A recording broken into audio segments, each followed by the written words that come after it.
Thanks everyone for being here and everyone online. I first start acknowledging the traditional custodians on the land of which we meet the Wonderful people and pay my respects to their elders past and present. So I wasn't here actually for the startup story for the Blue Zone group, which my husband and I started 18 years ago now. I was away, but I was then, I suppose, quite shocked when Siobhan rang me up and said, would I like to do my startup story? And I was thinking, oh, what can I add to that? And you know, it just made me think immediately how quick our reactions are, that instantaneous, unconscious reactions that we have about our achievements and, you know, whether we belong, or at least, should I say, women in particular, because that is an area I'm going to talk about a bit today. That is actually quite a well-known phenomenon called the Imposter Syndrome, and I'm going to mention that a couple of times this talk. So thank you, Siobhan, actually, for allowing me to do this, because actually I haven't often sat and reflected on my career. In fact, what I often say is that I've had a very diverse career, and I have. I've really spent about half my time in industry, half my time in academia, and out of that I've also spent about half my time technically as an engineer, and the other half of my time in gender studies, being a female engineer, and I'm going to expand on all those. But it gave me the opportunity to think about the 4 startups that I'm really involved with, and one of them is the Blue Zone group, but none of them that I have done on my own. I mean, they're all collaborative process, and I'm going to talk about that because I think that's really, really important. So I've been very lucky with my career, so even though it's been very diverse, it's not really been particularly planned. I mean, even though I'm a planning person and I really believe that we should plan our careers, it hasn't happened that way. I've taken opportunities, and I think that's a really important thing. I suppose it's taking risks as well, which is very entrepreneurial. But it's also the following interests and taking on your passions, I suppose. And so I hope that will come through in what I want to talk about today. But it also is about family and parental duties and how that interrupts your career. And I think any female that has gone through that, you know, it's important that we talk about it, because I think it's so funny that when it was my time to, or my husband's and my time to have a family, we never really talked about how that might interrupt my career. Yeah, it was just sort of not even questioned, but it's so critical. So I am really pleased on how I think we have moved as a society where couples are talking about it a lot more, as well as organisations allowing that flexibility. But I have to say that most of my career, in a way, has felt like I'm swimming against the tide. Both in terms of working in bureaucracies, and that's probably more because they don't value your individual potential. I think that they're very structured and limited that way, and potentially really, you know, that essential ingredient that stifles innovation. But also, I'll use the word patriarchal systems and dealing with those, and I really want to talk a little bit about that, because it's been really impactful on me as a person and my career. But it's pretty exhausting swimming against the stream. So I think what I've learnt, though, is how to take this positively and optimistically. And so the 3 points that I'm going to really talk about because I'm not doing my story chronologically. I'm just going to focus on these four startups, focusing mainly on the first one, because that's a really powerful personal story, I think, that I hope might be interesting for you. But yeah, these 3 points are really very important elements and, I suppose, lessons in my journey. So to know who you are, being comfortable in your skin, being that different person is really important. And knowing that, then how to make sure that you ask or get what you want. It took me a long time to realise that my managers weren't interested in my career. I'm the only one that's really interested in my career.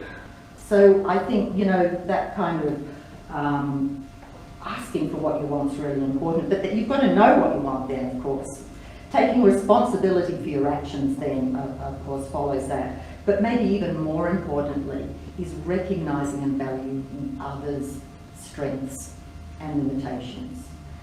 And I think this is actually really fundamental in the gender issue story that I'm going to talk about, because unless we start looking at people as individuals and their strengths and their limitations, I don't think we're really going to push past all our belief systems that we have within this stereotyping, gender stereotyping. I mean, it is so natural for us to categorise. Our brains are programmed to categorise people, and we do that very naturally, and we have to feel comfortable and work in the world.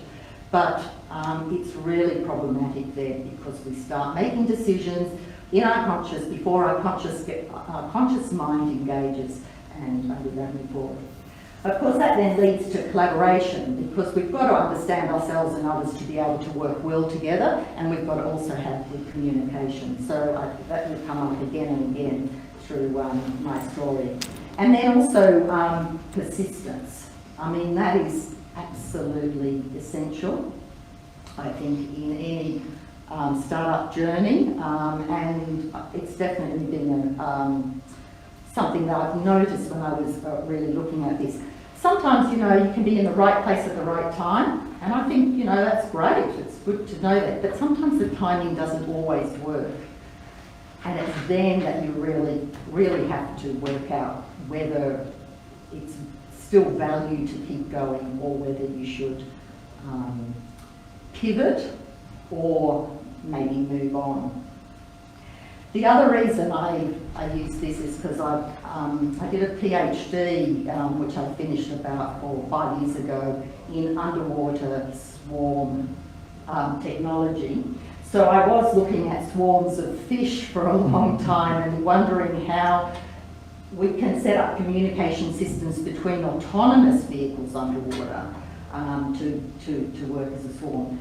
And of course, if in my swarm, one of them deviated like that, my algorithm wasn't working very well, so it wasn't so good. The other thing is, of course, I love swimming, and my husband and I have done quite a few swim treks, they're called. It's an Australian guy that set up this company. He works out of the UK, but you go away for a week, and instead of getting, you know, guided tracking, you get guided swimming. And here we are in the Greek islands, swimming between islands, and but I suppose in that way, that sort of collaboration, persistence, you've got to keep training and things like that come through, not only therefore professionally, but I think these things are important personally.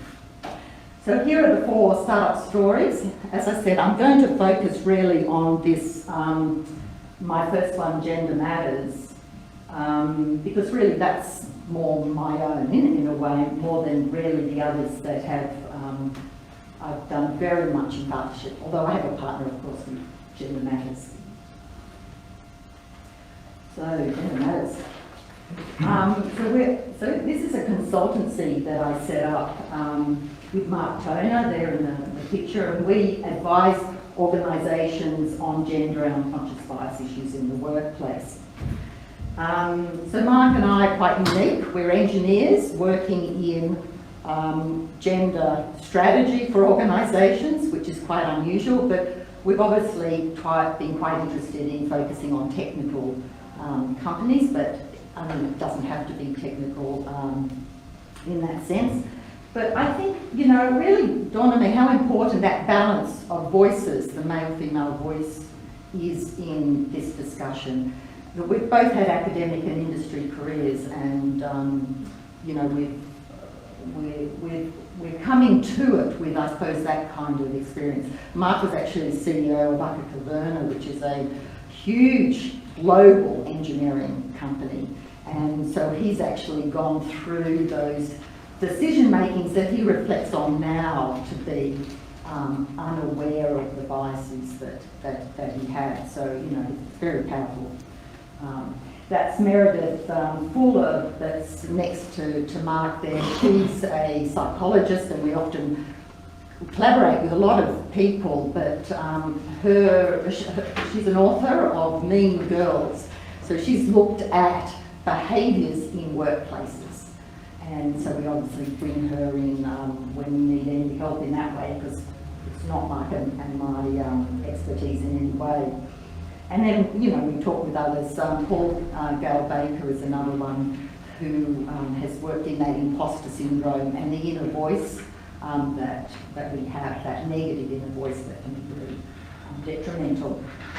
So what's the story here? And I think, you know, this is a long one. It starts back at university. I decided to do engineering in the 80s, when really it wasn't such a popular course for women. In fact, less than 3% of women were commencing engineering at that time, across all disciplines and across all universities in Australia.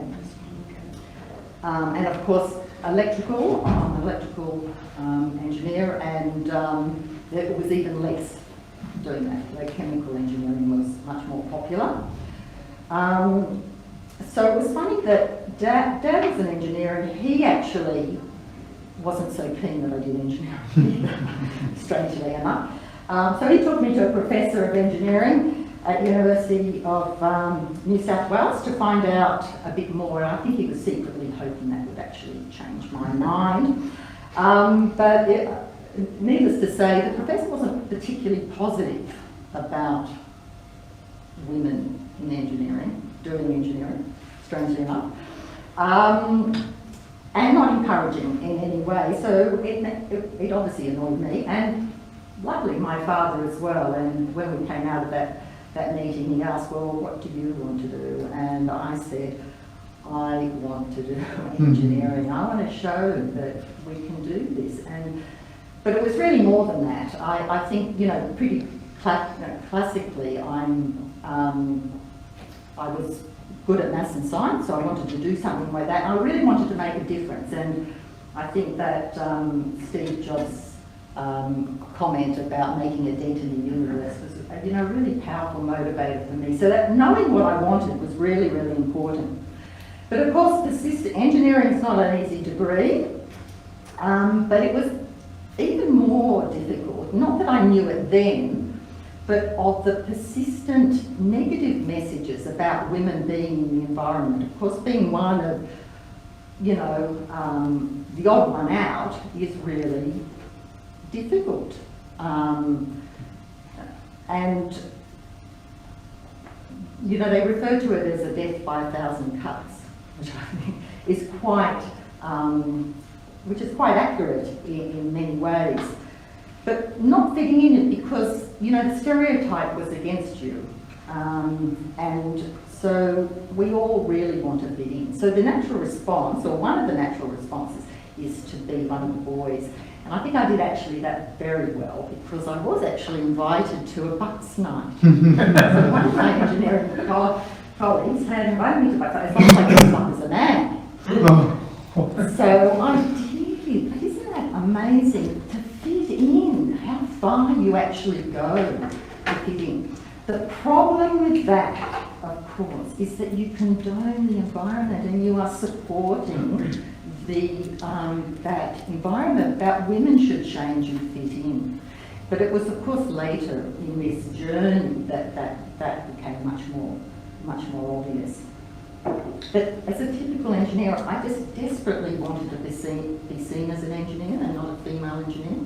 And it wasn't until my first job, later in, well, some years later, after I had developed, I think, a niche and a strong understanding, I was really keen to go to that next step. And an opportunity happened in India.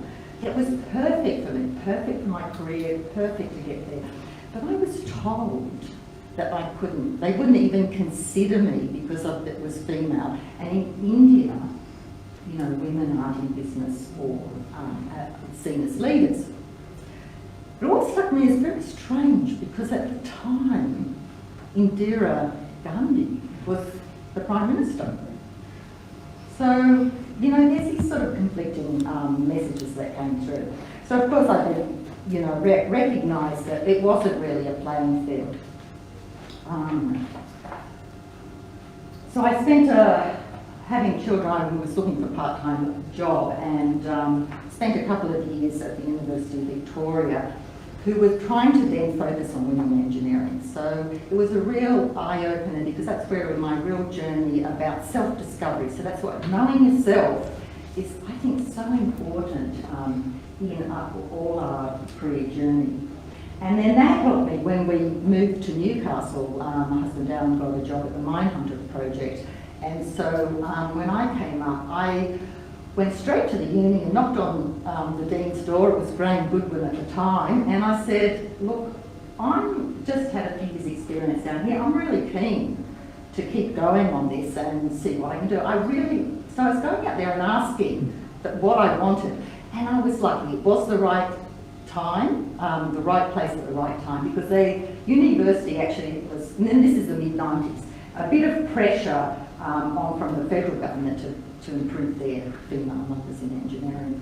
And so I started a Women in Engineering program there a couple of years later, once we managed to get some money.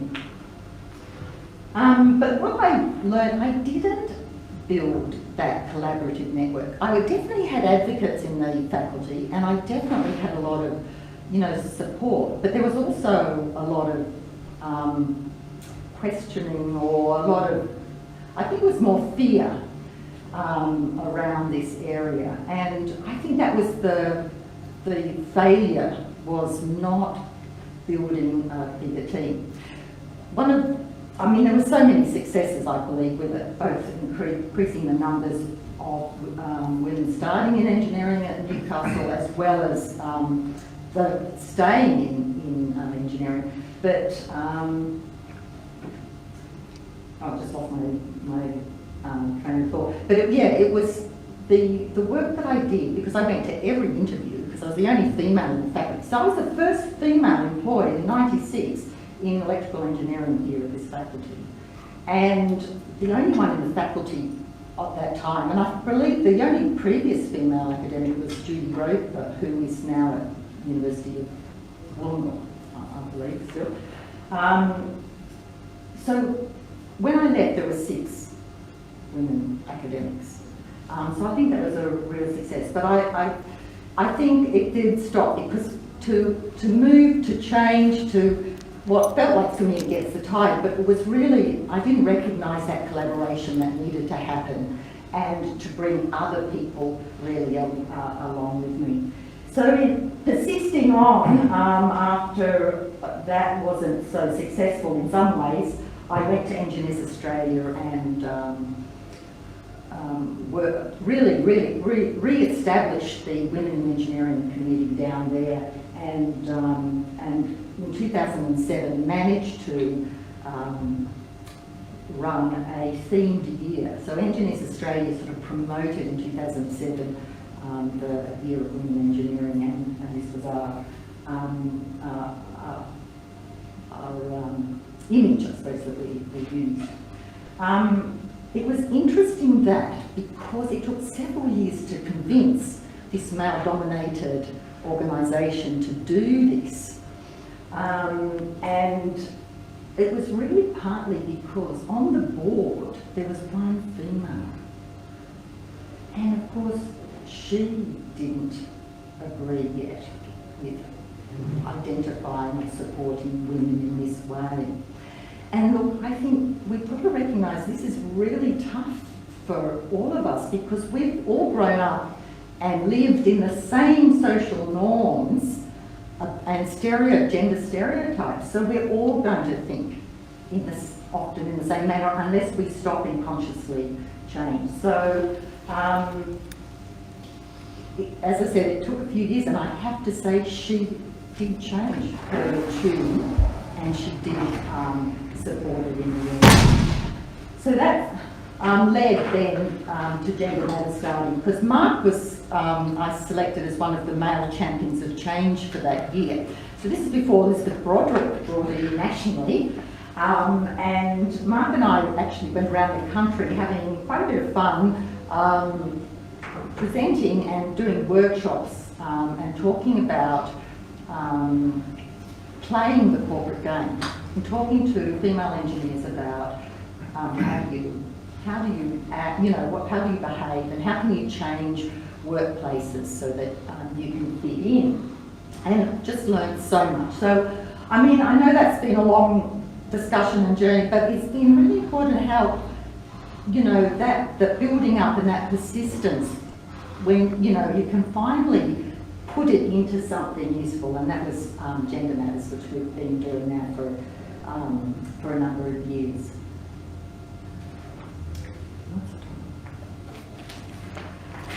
So I wanted to just talk briefly about the other three areas, and the first one's the Blue Zone Group. Now this we started a lot earlier. We're a supplier of quality subsea equipment and services, and it began here with ATSA and the double Eagle vehicle, which is a Saab vehicle. And I think what I wanted to say about that was, again, we were at the right place at the right time. My husband was working at the Minehunter project, and the Saab vehicle, obviously from Sweden, had a number of Swedes out here, and so my background is Swedish. So of course we got to know them. So having that opportunity then to talk to them about and proposing to be a supplier, a representative for them here to service this equipment. And really that's how we got our start. But the Swedes are, I think, more willing to take a punt on a startup and willing to, I suppose, think about it in terms of their strategy and what's best for them. In the broadest picture, they have a very collaborative workplace in Sweden. I mean, the board makes the final decision, of course, but they are not. It's very important throughout the organisation that everyone has an input, and it's really a lot of, it's equal voices that get put in to decision making, which I think is really interesting. And then that area of trust too, and relationships and trust. So it's really a much more human place to work, I think, than some of the organisational workplaces that we have. And this has been, quite a journey, 18 years, where we attempted to grow organically and create our own products. And there's been some successes and not so. It wasn't until we decided to try the acquisition line and buy UBS that things really changed for us in that growth. And from there, it created the opportunity to produce a new product in this UBS trenchless technology line. And Pete's here. Have you seen his photo? No problem. So that's the team that was really part of that development. But I think one of the reasons what we really started as was to stay in Newcastle, that lifestyle choice. but it was also to make this working environment that we wanted to work in, more human environment, so different to the corporates and the and academia that we had both experienced. And that we really were very focused on making sure that our engineers and technical staff were paid equally well as the business staff, because in most corporates and organisations, we felt that the engineering expertise was not remunerated as well as others. So I think we were able to do that having some of our own business. So that acquisition happened at a time when we were beginning Rights House, which is a member-run group of individuals willing to provide capital for startups. So this is an angel group. It was the second angel group in Newcastle. The 100 Angels had or informed not long before that. But this all happened at a time when I think Neville Sawyer and a group of people began the Founders Forum. And it was amazing. There's breakfasts that we all went to, hearing pictures. It was really the first, bringing that innovation culture into, or the startup culture really into Newcastle that I saw. And that Founders Forum led. I suppose frustrating for entrepreneurs, because here they were pitching. It's tough to pitch and ask for money, but we weren't really in a space to support, to move forward to the next step, to actually invest. So that's the reason why both Hunter Angels and Rights House began. As I said, Hunter Angels started, but they had a model where they were a closed group. It's really important to be collaborative and have trust within the group. So I think, that was the model that they thought was best for them.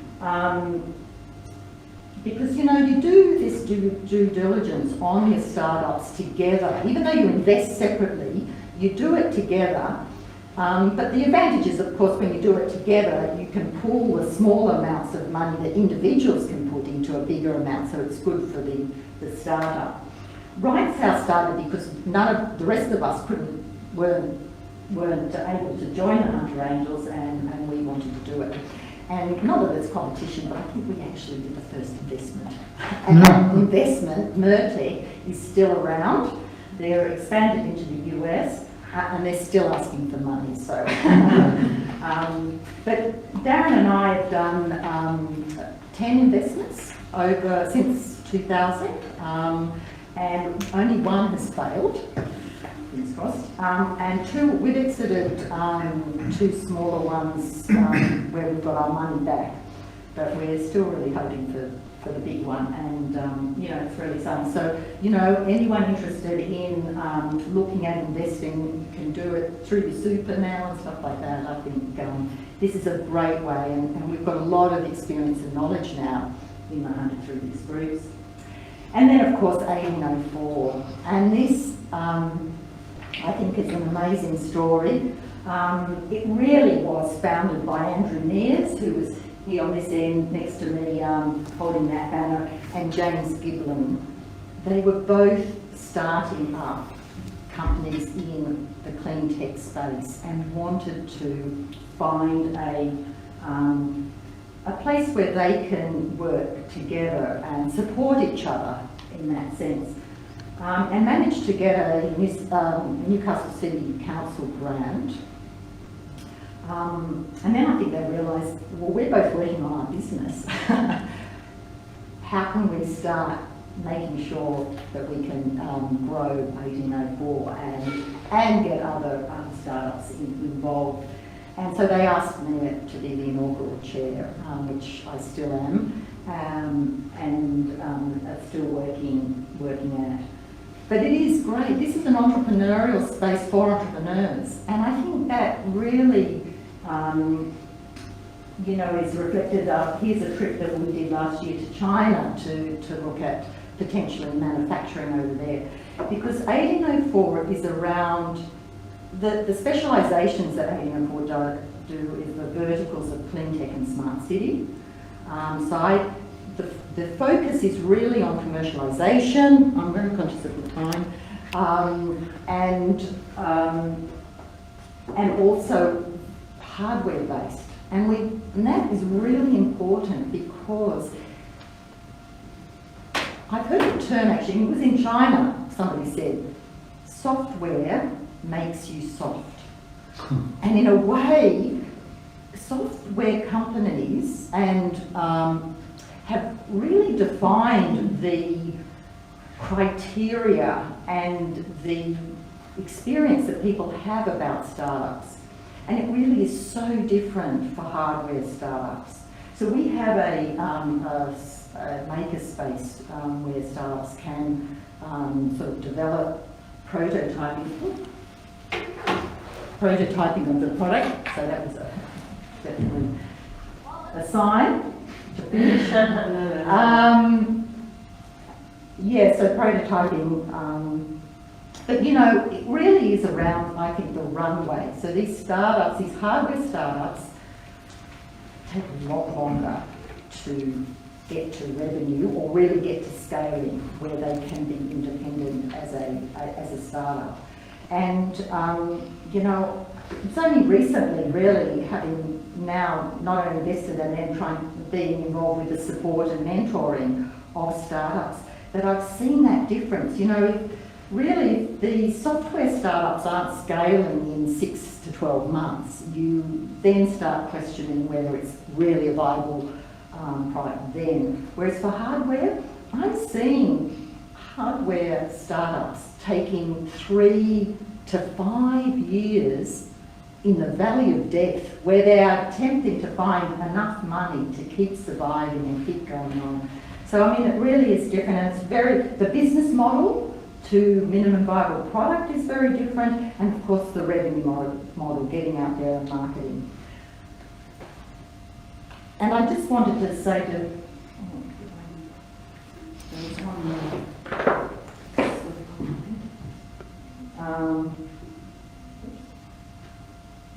that the reason this is so exciting for me is not only because of all my other experience, but I started life as an electrical engineer in renewable energy. And then in the 80s, this was a startup industry. So it's interesting how I sort of felt like I'm doing a whole full circle coming back to it. I kind of wonder if that was a sliding moment in my career, that I didn't stay on and persist in the renewable energy area. But it was really tough. It did take many years, I think, to move forward with that. And then if I just give you my last slide. This is a quote that I've seen because I look up fish. Everyone is a genius, but if you judge a fish by its ability to climb a tree, it will live its whole life believing that it's stupid. Albert Einstein, I believe. And I think, you know, I suppose that was the common word to end with. So thank you. And any questions?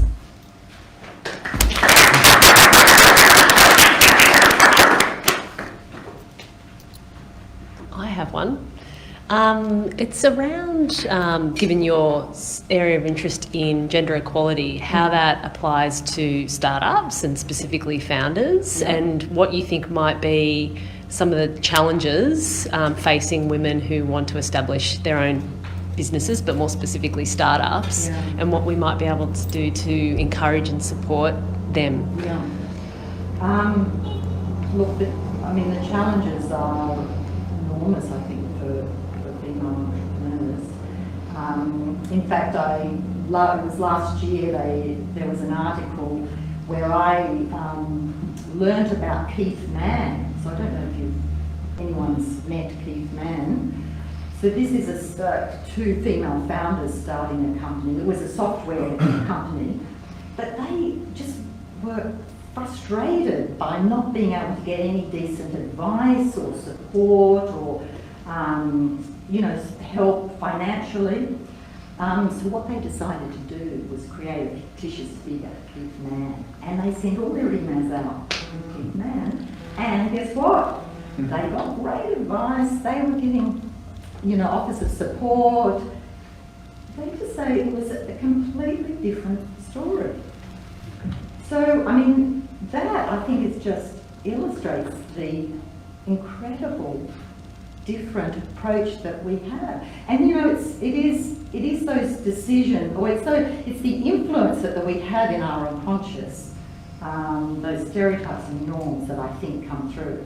And that's a lot of the work in Gender Matters is about saying, you know, looking at bias and working out how to mitigate those biases in decision making, and being aware that they're potentially there, and you know, in putting. So yeah, so I think women do have a really tough job, and the figures. I mean, the figures kind of show it. We're hoping to actually run a Women in Entrepreneurship program through 1804, and I think it's really, you know, giving them confidence too, as well as getting over some of these hurdles that we see for women in business in general, really, and in society. Does that answer? Yeah, that's great to hear about that program. Yeah. So if you were presenting to a bunch of blokes, what is the one takeaway you can give to them about making sure they don't have that gender bias? Because it might be an unconscious thing. It is. You had, but not even realise, because some of that I don't even think about that stuff. Absolutely, yeah. No, that's exactly right. As well, should I say, as women, we all are, unless we actually spend some time sitting and thinking about this and learning about how our decisions are influenced by this, you know, these biases that we have. It's impossible to start, you know, stopping them and challenging them. I mean, you can only mitigate them. You can't get rid of them. We all need bias, just like we need categorisation, you know, because there's too much information in the world to absorb before to make a decision. So, I mean, we do it naturally, and we need to. It's more about stopping and thinking about: have I collected all the evidence, and have I collected, particularly when decisions about people, about that person, or how much have I stereotyped that person? So I think it's really, look, there's no formula. There's no easy answer. And I think that's why, you know, we've taken so long to really start making change, because we've tried all the easy stuff, and a lot of it hasn't worked, because I think that we've really got to get down to some of this hard stuff. And that takes a long time. I think experiencing it is probably a good takeaway. So once you have had the different experience, and a positive experience, then you sort of tend to embed that in. And so if you have worked with a team which has a good balance of males and females, and that was a positive experience, that can carry on to then sort of a change that they're on, you know.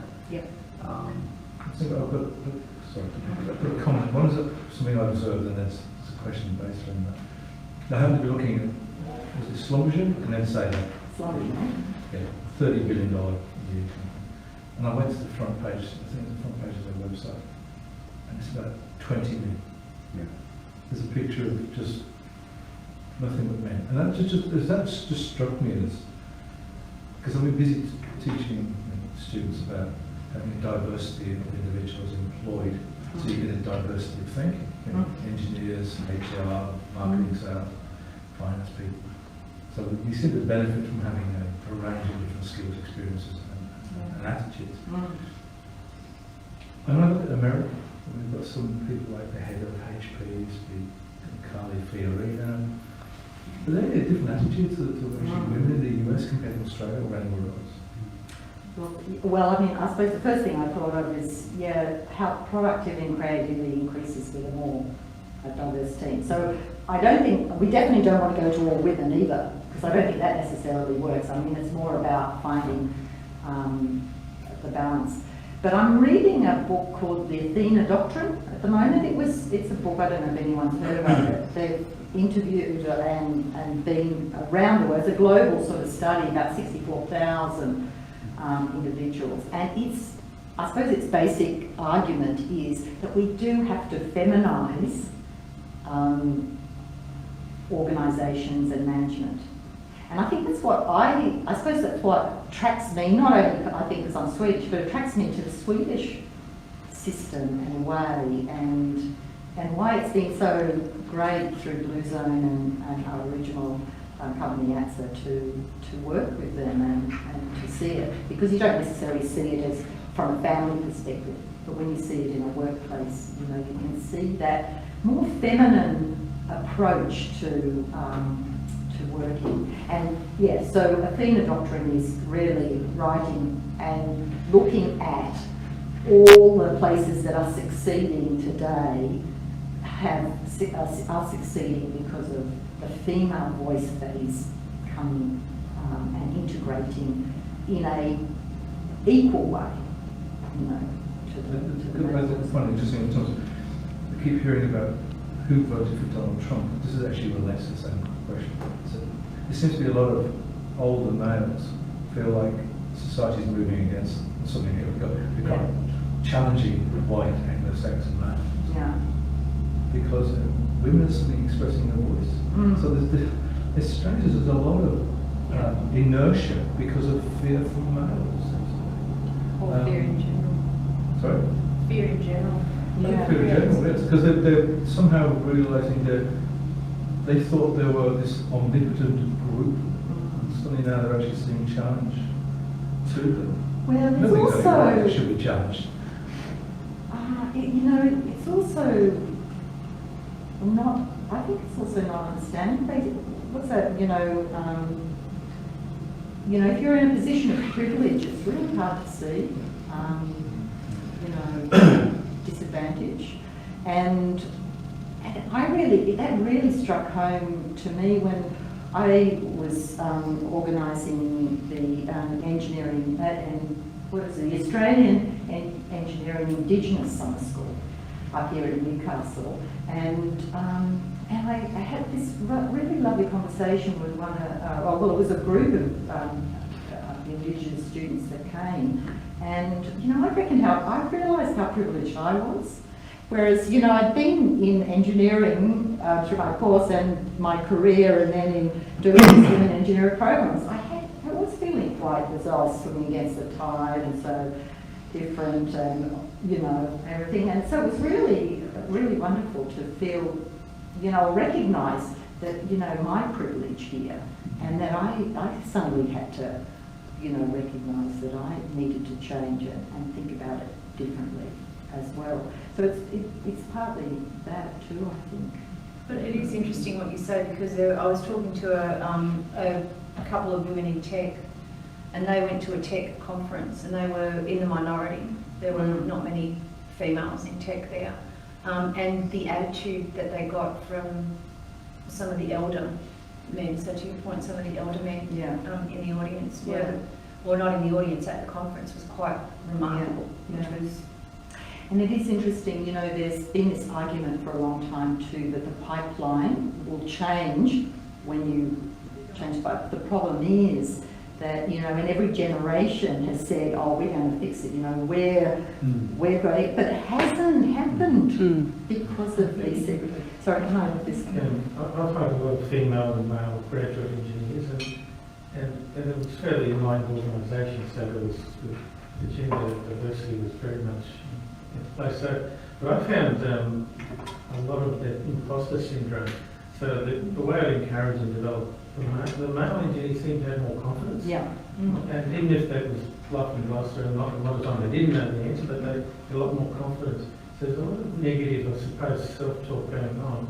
But in some of the female engineers, the talk actually came out, and they put themselves down and I can't do that.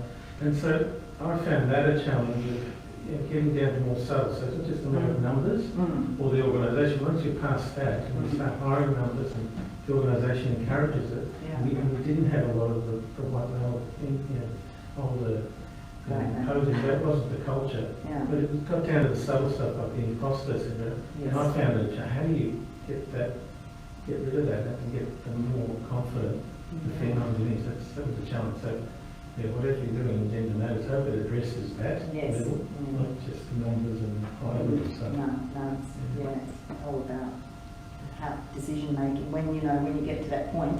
And yeah, that's a really big thing. We want to talk to both men and women because I think women need to understand some of these issues that come up for them. Not only the imposter syndrome, but just being,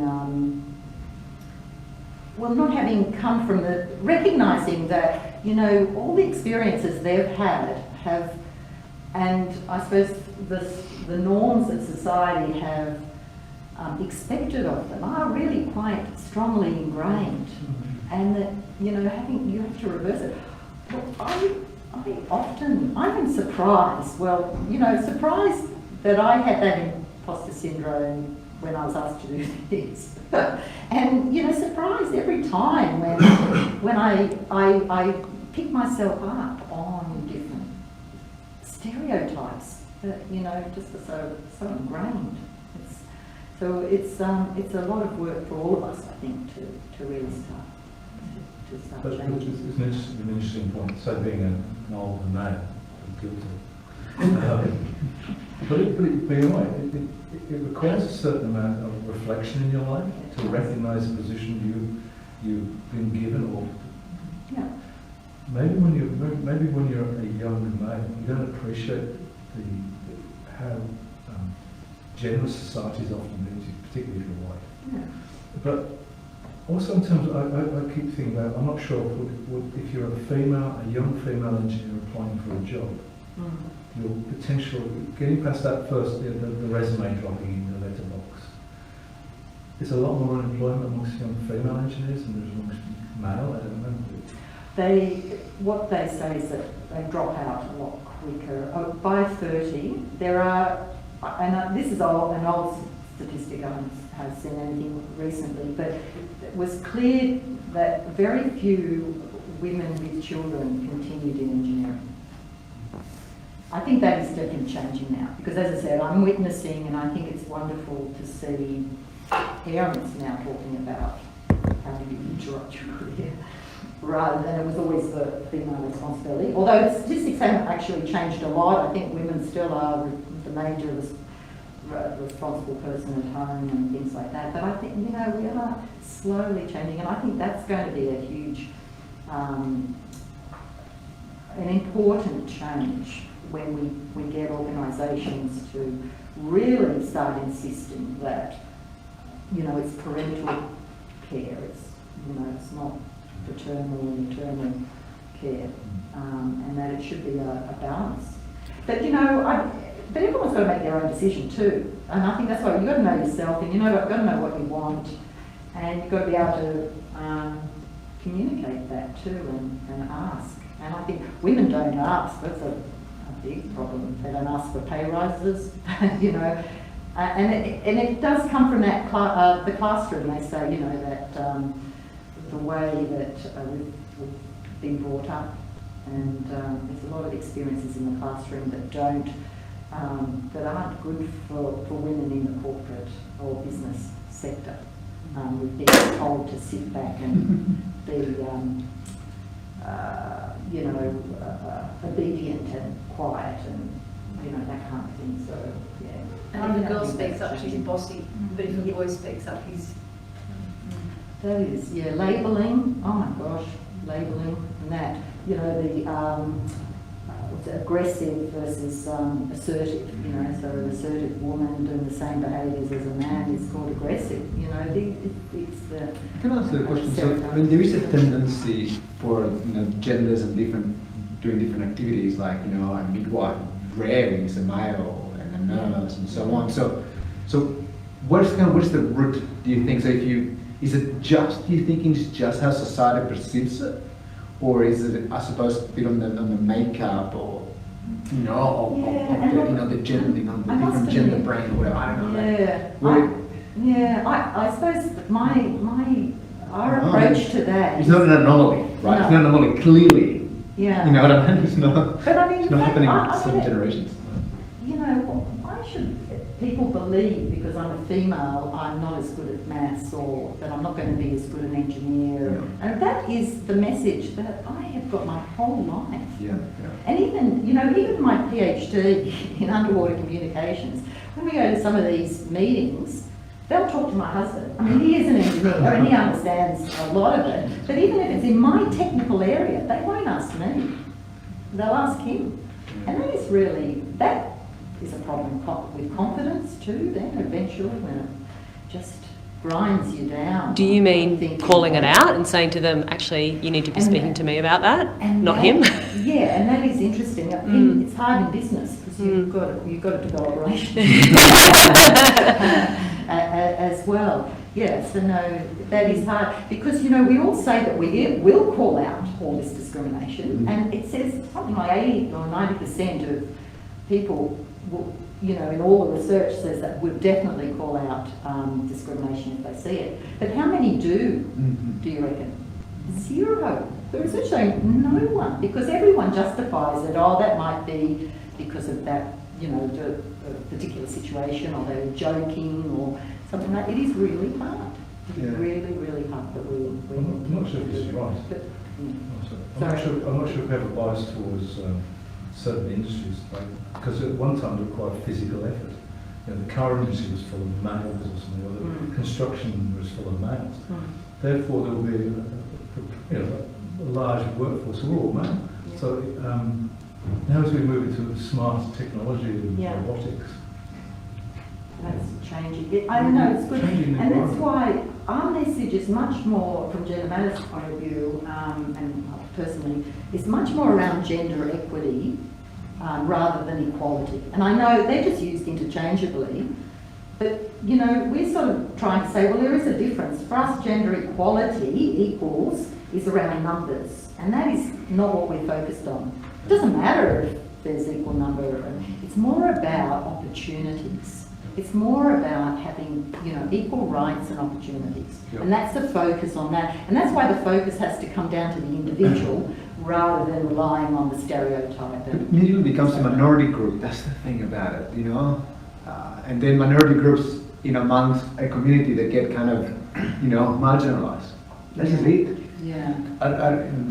Right? That's what we do. That's the question. Sorry, though. I have two questions in one Yes. statement. The first, the statement is, in the circles I move in, you are considered very highly. So that imposter syndrome, Yeah. I don't know why it comes into your mind, because it's not from the people that certainly know you, that's for sure.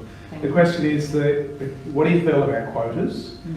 And two, and I don't know if it's just a circle that I sort of play in, but we're seeing a lot more gender balance with the people that we deal with than what we have even 5 years ago. A lot more now. Yeah.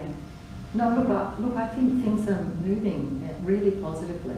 And I mean, all the, hashtag and me? No, Me too. Me too. And those sort of things are just fantastic, because it is getting it out there. Well, I think at Blokesville, that's disgraceful, the way that sort of behaviour Yeah, goes as well. exactly. So a lot of us blokes, I believe, I won't speak for everybody, but Yeah. can't understand why that behaviour happens anyway. So Yeah, and has been accepted and, condoned really in some ways for a President of the long United States is time. doing it, therefore it's Yeah. acceptable. Yeah, I mean, that's terrible.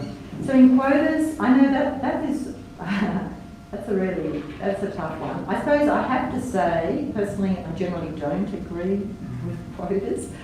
I think we need targets, because I think in business you need to have KPIs. You do need some structure to actually push change, but in a way that, to me, will not be the solution. The solution is that we just need to learn how we have been as a society around this issue and move forward. So I know that's so up there and, It's interesting in terms of, for reasons of equity, then we should be saying that there are certain professions which you actually need more males, like in the world of marketing or advertising. Yeah. The percentage of women is actually a lot larger. Yeah. Therefore, why would you have a quota? I understand we need to get more women into a broad spectrum of jobs in engineering. But can I just say, so first with the quota thing too, is that, I mean, I haven't looked at the research recently, but Norway was one of the first to really put down quotas and said you had to have 40% of women on boards. And look, of course, 40% of boards ended up being women in Norway pretty quickly because that was actual legislation and requirement. But you know, the research that I looked at, and I haven't gone back to it, didn't show any change at the CEO level. Boards are put in place to Hire the CEO. hire the CEO. That is one of the responsibilities of a board. And yet, the number of women at CEO level didn't change. And it's because that, you know, women have the same stereotype biases and they influence the decisions as well as them wanting to fit in and et cetera, et cetera. Not that you should do that on the board, of course. You need to be independent and, you know, you should bring your own views to it. But it's hard as individuals to do that. So I think, you know, that's an example of quotas. And I suppose the other thing about having then, you know, across the board, you know, when I started the Women in Engineering programs both in Victoria and here at Newcastle, the thing that I got constantly is, well, why don't we have men in nursing programs? You know, that was always the retort. And so I did look into that because I was interested in why we don't have men in nursing because, of course, you know, it did seem strange that they had similar numbers. There was only 10% of men doing nursing as 10% of women doing engineering. The issue is that they actually flowed through their career in nursing much smoother and much easier than the women did. So they were all in the senior jobs. They weren't finding the discrimination that women were having in engineering. Because, yes, if they got through it, and I'm not saying they had a tough time. I suspect that there was a problem with belonging. If they could get through that, at least when they got into organisations, you know, there was that stereotype, think leader, think male. So, of course, you know, you look around organisation and they found the male nurses. And, you know, maybe they naturally too, because it's been part of this training to think their leadership, et cetera. So it was interesting to see the stats that even though there were small numbers here, there was clearly large numbers at the managerial part of their career. And the Perth hospital was just appointed its first midwife male. All right. Yeah, yeah. Well, we're going to have to wrap it up there because it's on the hour now, but I just wanted to, if we can give Gunilla another round of applause.